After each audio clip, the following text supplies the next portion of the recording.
कहते हैं कि दिल्ली का रास्ता उत्तर प्रदेश से होकर जाता है और ये बात बिल्कुल सही है। यूपी का चुनाव मतलब हिंदुस्तान की सबसे बड़ी सियासी जंग।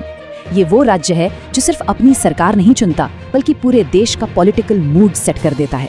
यहाँ की जनता का फैसला नेताओं का भविष्य तय करता है। तो फिर सबसे बड़ा सवाल आज क्या है? सवाल ये है कि क्या कांग्रेस, जो बिहार में तेजस्वी यादव को सीधी चुनौती दे चुकी है, अब वही कहानी उत्तर प्रदेश में अखिलेश यादव के साथ दोहराएगी? क्या विपक्ष का सबसे बड़ा चेहरा बनने की लड़ाई में दो दोस्त ही आमने सामने होंगे? चलिए आज इसी पूरी पहेली को परत दर परत समझते हैं। देखेंगे कि यूपी की जमीन पर बीजेपी, समाजवादी पार्टी, कांग्रेस, बसपा और ओवैसी की पार्टी कहाँ खड़ी हैं और यहाँ की राजनीति आगे क्या मोड़ लेने वाली है। तो शुरू करते हैं उत्तर प्रदेश की इस सबसे बड़ी पॉलिटिकल लड़ाई के विश्लेषण के साथ। देखिए, कहानी में नया मोड़ आया है बिहार चुनाव के बाद। बिहार में जो कुछ हुआ उसने सारे समीकरण बदल दिए हैं। वहां कांग्रेस ने जिस तरह से अपने दम पर लड़ने का दम दिखाया, अब वही आक्रामक अंदाज, वही रणनीति वो उत्तर प्रदेश में भी आजमाने की तैयारी में है। और बस यहीं से शुरू होती है असली कहानी, विपक्ष की अपनी अंदरूनी लड़ाई, मतलब कांग्रेस और समाजवादी पार्टी के बीच बढ़ता हुआ टकराव। यहाँ पर ना दोनों पार्टियों की सोच में जमीन आसमान का फर्क है जो साफ साफ दिख रहा है। एक तरफ कांग्रेस का इरादा है कि यूपी में विपक्ष का चेहरा वो बनेगी, दूसरी तरफ समाजवादी पार्टी का कहना है कि भाई यूपी तो हमारा गढ़ है, कांग्रेस को यहाँ लीडर नहीं बल्कि एक सपोर्टिंग एक्टर की भूमिका निभानी चाहिए। और इस लड़ाई को जीतने के लिए कांग्रेस क्या कर रही है? वो सीधे समाजवादी पार्टी के कोर वोट बैंक में सेंध लगा रही है। दलित, मुस्लिम, ब्राह्मण और ओबीसी, ये वो वोट्स हैं जो समाजवादी पार्टी की नींव हैं और कांग्रेस ठीक इन्हीं वोटों को टारगेट कर रही है, जिससे सीधा सीधा नुकसान अखिलेश यादव को हो रहा है। अब अखिलेश यादव ये बात अच्छी तरह समझते हैं। उन्हें पता है कि अगर यूपी में कांग्रेस मजबूत हुई तो उसका नुकसान बीजेपी को कम और समाजवादी पार्टी को कहीं ज्यादा होगा। और यही वजह है कि दोनों पार्टियों के बीच ये लड़ाई एक अंदरूनी आग की तरह धीरे धीरे सुलग रही है। तो सवाल उठता है कि जब विपक्ष आपस में ही लड़ रहा है तो इस पूरी लड़ाई का सबसे ज्यादा फायदा कौन उठा रहा है? जवाब बिल्कुल साफ है, भारतीय जनता पार्टी। सीधी सी बात है, कांग्रेस और सपा का झगड़ा जितना बढ़ेगा बीजेपी उतनी ही मजबूत होती जाएगी। क्यों? क्योंकि उनके पास एक मजबूत संगठन है, जमीन पर बूथ मैनेजमेंट की ताकत है, मोदी योगी की डबल इंजन वाली लीडरशिप है और सबसे बड़ी बात, एक बटा हुआ बिखरा हुआ विपक्ष है। बीजेपी की स्ट्रैटेजी भी बहुत क्लियर है। वो 4 पिलर्स पर काम कर रही है: विकास, सुरक्षा, हिंदुत्व और महिला वोटर पर खास फोकस। और सच तो ये है कि ये चारों मुद्दे यूपी के वोटर्स से सीधे कनेक्ट करते हैं। अच्छा, इस पूरी लड़ाई में एक पार्टी ऐसी भी है जो फिलहाल तो एकदम खामोश है, लेकिन उसे नजरअंदाज करना बहुत बड़ी गलती होगी, और वो पार्टी है बहुजन समाज पार्टी। देखिए, मायावती का वोट बैंक साइलेंट जरूर है लेकिन खत्म बिल्कुल नहीं हुआ। बीएसपी का जो कोर वोटर है ना, वो आज भी मोदी बनाम अखिलेश की लड़ाई में न्यूट्रल रहता है, और ये न्यूट्रल वोटर ही है जो चुनाव के आखिरी हफ्ते में पूरा खेल पलट देता है। तो इस बार भी बीएसपी एक बड़ा सरप्राइज फैक्टर बन सकती है। हो सकता है कि वो सीटें ज्यादा ना जीतें, लेकिन ये तय है कि वो जिसका भी खेल बिगाड़ेंगी वो समाजवादी पार्टी ही होगी। और अब आते हैं एक और खिलाड़ी पर जो यूपी की राजनीति में एक नया एंगल लेकर आए हैं। नाम है असदुद्दीन ओवैसी और उनकी पार्टी AIMIM। पॉलिटिकल भाषा में ऐसी पार्टियों को वोट कटवा कहते हैं, मतलब एक ऐसी पार्टी जो खुद तो शायद ना जीते लेकिन किसी दूसरी बड़ी पार्टी के वोट काटकर उसका पूरा खेल खराब कर दे। और ओवैसी की पार्टी ठीक यही काम कर रही है। वो जहां भी चुनाव लड़ती है सीधा निशाना समाजवादी पार्टी के मुस्लिम वोट बैंक पर होता है। समाजवादी पार्टी का जो यादव मुस्लिम समीकरण है, अगर उसमें से मुस्लिम वोट बट गया तो एसपी के कई उम्मीदवार बहुत बड़ी मुश्किल में पड़ जाएंगे। और ये कोई छोटा मोटा नुकसान नहीं है। पॉलिटिकल एक्सपर्ट्स का मानना है कि ओवैसी की पार्टी कम से कम 10 से 15 सीटों पर समाजवादी पार्टी को सीधा डैमेज कर सकती है, और इतनी सीटें तो सरकार बनाने या बिगाड़ने के लिए काफी होती हैं। तो इन सारे समीकरणों को एक साथ रखकर देखें तो सवाल वही है कि आखिर उत्तर प्रदेश में विपक्ष का भविष्य क्या होने वाला है। और यहीं पर हम वापस उसी बड़े सवाल पर आ जाते हैं जिसके साथ हमने ये पूरी बातचीत शुरू की थी। बार उत्तर प्रदेश में लहर किसकी है? तो चलिए इन आंकड़ों में ही इसका जवाब ढूंढने की कोशिश करते हैं। तो इन आंकड़ों में जब हम झांकते हैं तो सबसे पहली और सबसे साफ तस्वीर जो उभर कर आती है वो है कुछ खास जिलों में भारतीय जनता पार्टी का दबदबा। मतलब ये इलाके वाकई उनके मजबूत किले की तरह नजर आ रहे हैं। और देखिए, ये कोई छोटी मोटी बढ़त नहीं है, बात हो रही है एक तरफा जीत की। जी हाँ, कुछ जिलों में तो ये पोल लगभग एक तरफा जीत की तरफ इशारा कर रहे हैं। जरा इन नंबर्स को देखिए तो बात और साफ हो जाएगी। ये देखिए, जीत का मार्जिन देखिए जरा। आगरा में 9 में से 9 सीटें बीजेपी को, गोरखपुर में भी 9 की 9 सीटें, क्लीन स्वीप। और ये कहानी सिर्फ यही नहीं रुकती, झांसी और एटा में भी बिल्कुल यही हाल है। ये नंबर साफ साफ दिखा रहे हैं कि इन इलाकों में बीजेपी की पकड़ कितनी जबरदस्त है। कमाल की बात तो ये है कि लखनऊ और कानपुर जैसे बड़े शहरों में भी विपक्ष को कोई खास मौका मिलता हुआ नहीं दिख रहा है। लेकिन क्या इसका मतलब ये है कि पूरा मुकाबला ही एक तरफा है? ऐसा भी नहीं है। ये तो कहानी का सिर्फ एक पहलू है, क्योंकि आंकड़ों का दूसरा पहलू हमें दिखाता है कि समाजवादी पार्टी भी एक बहुत मजबूत चुनौती पेश कर रही है। तो मतलब चुनावी तस्वीर कुछ ऐसी बन रही है कि एक तरफ बीजेपी का कई जिलों में दबदबा है, जहां वो क्लीन स्वीप कर रही है, तो वहीं दूसरी तरफ कुछ ऐसे भी इलाके हैं जहां समाजवादी पार्टी की मौजूदगी बहुत मजबूत है और उसे कामयाबी भी मिलती दिख रही है। इसका एक बहुत अच्छा उदाहरण है संभल जिला। यहाँ आकर ओपिनियन पोल के आंकड़े पूरी कहानी ही पलट देते हैं। आप देखिए, कुल 4 में से 3 सीटें समाजवादी पार्टी के खाते में जाती दिख रही हैं। ये साफ संकेत है कि कुछ इलाकों में सपा की पकड़ कितनी मजबूत है। और ये कहानी सिर्फ संभल तक ही सीमित नहीं है। जैसा कि यहाँ दिख रहा है, सपा लखनऊ, कानपुर और बरेली जैसे बड़े शहरों में भी सीटें निकाल रही हैं। जालौन और सीतापुर में भी अपनी मौजूदगी दर्ज करा रही है। तो इससे एक बात तो साफ हो जाती है कि भले ही बीजेपी कई जगहों पर बहुत आगे दिख रही हो, लेकिन समाजवादी पार्टी इस मुकाबले में पूरी तरह से बनी हुई है। तो ठीक है, हमने बीजेपी के गढ़ देखे और समाजवादी पार्टी की चुनौती भी देखी, लेकिन उन सीटों का क्या जहां मुकाबला न तो एक तरफा बीजेपी के पक्ष में है और न ही सपा के, जहां दोनों पार्टियां सीधे आमने सामने हैं? सही मायनों में सबसे दिलचस्प लड़ाई तो वहीं पर है। और इस आमने सामने की, इस बराबरी की टक्कर का सबसे बढ़िया उदाहरण हमें देखने को मिलता है अमरोहा में। यहाँ की 4 सीटों का हाल देखिए। ओपिनियन पोल के हिसाब से यहाँ मुकाबला बिल्कुल बराबरी पर छूटा है। 2 सीटें बीजेपी को तो 2 सीटें समाजवादी पार्टी को। इससे करीबी मुकाबला और क्या हो सकता है ना? ये दिखाता है कि प्रदेश के कुछ हिस्सों में लड़ाई। तो पहली और सबसे बड़ी बात जो इन आंकड़ों से निकलकर आती है वो बिल्कुल साफ है। इन 1 सीटों पर लड़ाई सीधी सीधी बस 2 पार्टियों के बीच सिमट गई है। जी हाँ, इस पोल के हिसाब से चुनावी मैदान में सिर्फ 2 ही बड़े खिलाड़ी दिख रहे हैं, बीजेपी और सपा। ऐसा लग रहा है कि लगभग हर सीट पर मुकाबला इन्हीं दोनों के बीच है, जिसे हम कह सकते हैं एक हेड टू हेड कॉन्टेस्ट। तो चलिए अब जरा उन इलाकों में चलते हैं जहां सर्वे के मुताबिक बीजेपी का दबदबा कायम है, मतलब जहां वो एक तरह से क्लीन स्वीप करती हुई दिख रही है। इसकी शुरुआत करते हैं सोनभद्र जिले से। यहाँ विधानसभा की कुल 4 सीटें हैं और यहाँ देखिए, सोनभद्र की चारों सीटें सीधे बीजेपी के खाते में जाती दिख रही हैं। सपा या कोई भी और दल यहाँ दूर दूर तक नजर नहीं आ रहा। ये तो बिल्कुल एक तरफा मामला लग रहा है। अच्छा, अब जरा शाहजहांपुर की तस्वीर पर भी नजर डाल लेते हैं। इस जिले में कुल 6 विधानसभा सीटें हैं और यहाँ भी देखिए कहानी बिल्कुल वैसी ही है।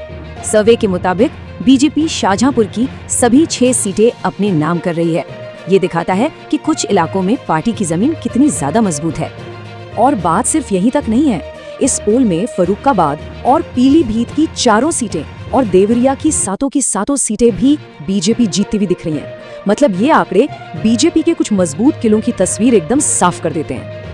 तो ये तो हुई बीजेपी के गढ़ की बात। अब सिक्के का दूसरा पहलू देखते हैं, यानी वो जिले जहां समाजवादी पार्टी न सिर्फ मैदान में डटी है बल्कि बीजेपी को कड़ी टक्कर भी दे रही है। इसका सबसे अच्छा उदाहरण है फिरोजाबाद जिला। यहाँ का मुकाबला सही मायनों में एकदम कांटे का लग रहा है।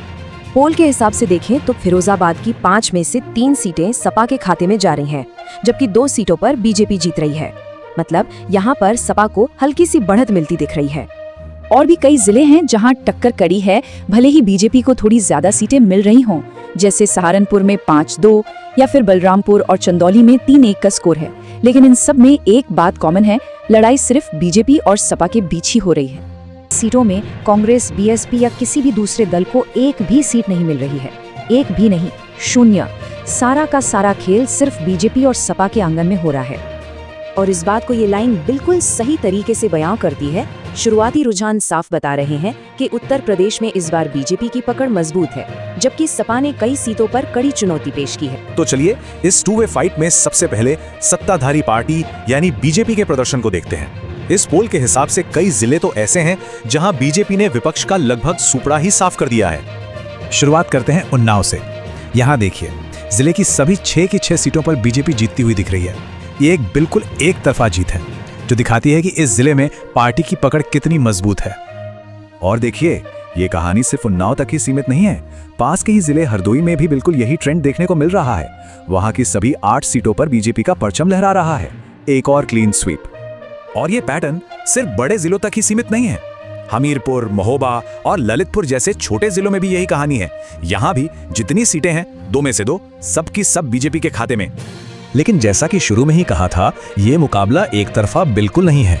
अगर बीजेपी ने कुछ इलाकों में क्लीन स्वीप किया है, तो वहीं समाजवादी पार्टी ने भी अपने कुछ मजबूत किले बनाए हैं। तो चलिए अब देखते हैं कि साइकिल कहां-कहां तेजी से दौड़ रही है।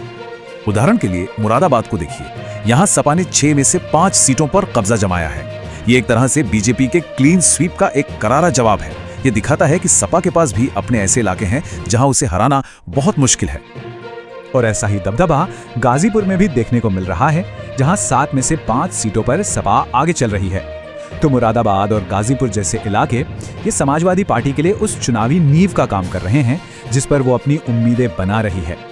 तो ठीक है, हमने दोनों पार्टियों के गढ़ देख लिए, लेकिन अब बात करते हैं उन असली चुनावी मैदानों की, उन बैटल ग्राउंड्स की, जहां नतीजा किसी भी तरफ जा सकता है। और सच तो यह है कि यही वो सीटें हैं जो आखिर में तय करेंगी कि सरकार किसकी बनेगी। इसका सबसे सटीक उदाहरण है श्रावस्ती। यहाँ कुल 2 सीटें हैं और मुकाबला इतना कड़ा है कि पोल के हिसाब से दोनों पार्टियों को एक एक सीट मिल रही है। बिल्कुल बराबरी का मामला। यहाँ तो एक एक वोट की कीमत होगी। अब अगर जौनपुर जैसे बड़े जिले को देखें, तो यहाँ भी लड़ाई एकदम कांटे की है। समाजवादी पार्टी को 5 सीटें मिलती दिख रही हैं, तो बीजेपी को 4। सोचिए, सिर्फ 1 सीट का फासला। मतलब यहाँ का नतीजा आखिरी पल तक किसी भी तरफ जा सकता है। तो अगर जौनपुर में सपा को हल्की सी बढ़त है, तो फतेहपुर में कहानी एकदम पलट जाती है। यहाँ बीजेपी 6 में से 4 सीटों के साथ आगे है, जबकि सपा को 2 सीटें मिलती दिख रही हैं। और यही जो मामूली बढ़त का खेल है ना, वो सिद्धार्थनगर और रामपुर जैसे कई और जिलों में भी चल रहा है। ये साफ है कि इन बैटल ग्राउंड सीटों पर जो भी पार्टी बाजी मारेगी, वही लखनऊ की गद्दी के ज्यादा करीब पहुंचेगी। तो हमने गढ़ भी देख लिए और करीबी मुकाबले वाले इलाके भी। इससे एक बात तो बिल्कुल साफ हो जाती है कि यूपी का ये चुनाव फिलहाल सीधे सीधे 2 पार्टियों की लड़ाई बनता जा रहा है, बीजेपी बनाम समाजवादी पार्टी। लेकिन सोचने वाली बात यह है कि ये बढ़त आ कहां से रही है। हम सब जानते हैं कि हर पार्टी की अपनी कुछ खास ताकत वाले इलाके होते हैं। तो चलिए अब जरा ये देखते हैं कि किस पार्टी का किला कहां सबसे ज्यादा मजबूत दिखाई दे रहा है। बीजेपी का दबदबा तो कुछ जिलों में एक तरफा रहा है। जरा सोचिए, अलीगढ़ की 7 की 7 सीटें, गाजियाबाद की सभी 5 सीटें बीजेपी के खाते में जाती दिख रही हैं। और सिर्फ इतना ही नहीं, हापुड़, कन्नौज और गौतम बुद्ध नगर जैसे कई और जिलों में भी पार्टी ने क्लीन स्वीप किया है। लेकिन दूसरी तरफ समाजवादी पार्टी ने भी अपने गढ़ों में अपनी पूरी ताकत दिखाई है। आजमगढ़ में सभी 10 सीटों पर क्लीन स्वीप करना ये कोई छोटी बात नहीं है। इसके साथ ही अंबेडकर नगर और कौशाम्बी जैसे इलाकों में भी सपा ने एक भी सीट नहीं छोड़ी, जो दिखाता है कि इन क्षेत्रों में उसका प्रभाव कितना गहरा है। पर देखिए, चुनाव सिर्फ किलों में नहीं जीते जाते। असली लड़ाई तो उन मैदानों में होती है जहां मुकाबला एकदम कांटे का हो। तो चलिए अब उन चुनावी रण क्षेत्रों पर नजर डालते हैं जहां एक एक सीट के लिए जबरदस्त संघर्ष हो रहा है। कुछ जिले तो ऐसे रहे जहां लड़ाई वाकई बहुत करीबी थी। मैनपुरी को ही देख लीजिए, 4 सीटें और बंटवारा हुआ 2-2 का, मतलब बिल्कुल बराबरी का मामला। वहीं मुजफ्फरनगर और औरैया में सपा को थोड़ी बढ़त मिली, तो सुल्तानपुर और भदोही में बीजेपी आगे रही। इससे एक बात तो साफ है कि इन जिलों में एक एक वोट की कितनी ज्यादा कीमत थी। और ये जो करीबी मुकाबले वाला पैटर्न है ना, ये कई और जिलों में भी दिखा। मतलब कुछ जगहों पर एक पार्टी ने दूसरे पर साफ बढ़त तो बना ली, लेकिन क्लीन स्वीप नहीं कर पाई। जैसे बीजेपी बांदा, हाथरस और महाराजगंज में आगे रही, तो वहीं समाजवादी पार्टी ने बस्ती, संत कबीर नगर और मुजफ्फरनगर में अपनी ताकत का एहसास कराया। तो इन सभी आंकड़ों को अगर हम एक साथ रखकर देखें, तो हमें क्या पता चलता है? इस चुनावी लड़ाई का निचोड़ क्या है और सबसे जरूरी बात, आगे क्या हो सकता है? देखिए, इस ओपिनियन पोल का जो सबसे बड़ा निष्कर्ष है वो यही है, यह चुनाव 2 ताकतों की कहानी है। एक तरफ दोनों पार्टियों के अपने अपने मजबूत किले हैं और दूसरी तरफ कुछ चुनिंदा चुनावी मैदान है जहां असली जीत हार का फैसला होना है। सोचने वाली बात है कि बीजेपी को इतनी बड़ी जीत मिल कहां से रही है। चलिए थोड़ा जूम इन करते हैं और प्रदेश के अलग अलग हिस्सों में झांक कर देखते हैं। अब देखते हैं कि ये लहर किन जिलों में सबसे ज्यादा तेज थी। तो चलिए शुरुआत करते हैं बीजेपी के उन स्ट्रॉन्ग होल्ड्स से, उन किलों से जहां इस पोल के मुताबिक विपक्ष का लगभग सफाया हो गया। सबसे पहला उदाहरण है गोंडा। यहाँ टोटल 7 सीटें हैं और सातों की सातों बीजेपी के खाते में जाती दिख रही हैं। समाजवादी पार्टी या कोई और 0। इसे कहते हैं एकदम क्लीन स्वीप। और ऐसा नहीं है कि ये सिर्फ गोंडा में हुआ। चलिए अब कुशीनगर को देखते हैं। यहाँ भी बिल्कुल वही कहानी है, 7 सीटें और रिजल्ट 7-0 बीजेपी के फेवर में। इससे बीजेपी की डोमिनेंस वाली बात और भी पक्की हो जाती है। एक और जिला बुलंदशहर, यहाँ क्या हुआ आप अंदाजा लगा सकते हैं, बिल्कुल वही 7-0। तो देखिए, गोंडा, कुशीनगर, बुलंदशहर, इन जैसे जिलों ने ही बीजेपी की इतनी बड़ी जीत की बुनियाद तैयार की है। लेकिन क्या इसका मतलब ये है कि पूरे यूपी में एक तरफा मामला था? बिल्कुल नहीं। कई जगह ऐसी भी थी जहां क्लीन स्वीप नहीं बल्कि कांटे की टक्कर थी, जहां असली मुकाबला बीजेपी और समाजवादी पार्टी के बीच देखा गया। मिसाल के तौर पे रायबरेली, यहाँ के नतीजे देखें, क्या जबरदस्त फाइट है। टोटल 6 सीटें, 3 बीजेपी को और 3 समाजवादी पार्टी को, बिल्कुल 50-50। यहाँ कोई किसी से आगे नहीं, कोई पीछे नहीं। अब मेरठ चलते हैं। यहाँ भी लड़ाई एकदम क्लोज थी। 7 में से 4 सीटें बीजेपी ने जीती, तो समाजवादी पार्टी ने भी 3 सीटें हासिल करके बता दिया कि वो भी रेस में है। फर्क बस 1 सीट का रहा। और शामली में तो कहानी थोड़ी अलग है। यहाँ समाजवादी पार्टी ने बाजी मारी, 3 में से 2 सीटें एसपी को मिली और बीजेपी को सिर्फ 1। तो साफ है, सपा ने भी कई इलाकों में बीजेपी को सख्त चुनौती दी। अच्छा, हमने बीजेपी और सपा की बात की, लेकिन बाकी पार्टियों का क्या? कांग्रेस और बसपा, इस पूरी पिक्चर में वो कहाँ है? आइए देखते हैं। बदायूं का केस देखिए। यहाँ बीजेपी और सपा तो लड़ ही रहे थे, लेकिन इस बीच कांग्रेस ने भी अपनी मौजूदगी दर्ज कराई, 1 सीट जीतकर। छोटी जीत है, पर है जरूर। बलिया की पिक्चर तो और भी दिलचस्प है। यहाँ सीटें काफी बंटी हुई हैं। समाजवादी पार्टी 3 सीटों के साथ सबसे आगे है, लेकिन बीजेपी, कांग्रेस और बसपा तीनों ने 1-1 सीट हासिल की है। तो यहाँ मुकाबला काफी बिखरा हुआ था। कांग्रेस और बसपा को कुछ जिलों में जीत तो मिली, पर स्टेट लेवल पर, ओवरऑल पिक्चर पर उनका कोई बड़ा असर नहीं दिखता। तो चलिए, अब हमने अलग अलग जिलों की ये जो छोटी छोटी कहानियां देखी हैं, इन सबको जोड़कर एक बार फिर से उस बड़ी तस्वीर पर नजर डालते हैं जहां से हमने शुरुआत की थी। और ये है फाइनल स्कोर, वही नंबर्स जो हमने शुरू में देखे थे। बीजेपी 287, समाजवादी पार्टी 110 और अन्य 5। इन आंकड़ों में कोई शक नहीं है, इस ओपिनियन पोल के मुताबिक बीजेपी एक बहुत बड़ी जीत की तरफ बढ़ रही है। अगर इस पूरी बात को एक लाइन में कहना हो तो वो ये होगी, शुरुआती रुझानों में बीजेपी की पकड़ बहुत मजबूत है, जबकि सपा ने भी कई सीटों पर कड़ी टक्कर दी है। बस यही इस ओपिनियन पोल की पूरी कहानी है। यानी इस पोल की कहानी के 2 पहलू हैं। एक तरफ कुछ जिलों में बीजेपी का टोटल डोमिनेशन और दूसरी तरफ कई जिलों में सपा के साथ बिल्कुल क्लोज फाइट। लेकिन जब सब नंबर्स को जोड़ते हैं तो पल्ला बीजेपी की तरफ ही झुकता नजर आता है। लेकिन हमें ये याद रखना होगा कि ये एक ओपिनियन पोल है, ये सिर्फ एक रुझान है, एक इशारा। असली नतीजे क्या यही होंगे? ये एक बड़ा सवाल है, जिसका जवाब तो बस नतीजों वाले दिन ही मिलेगा।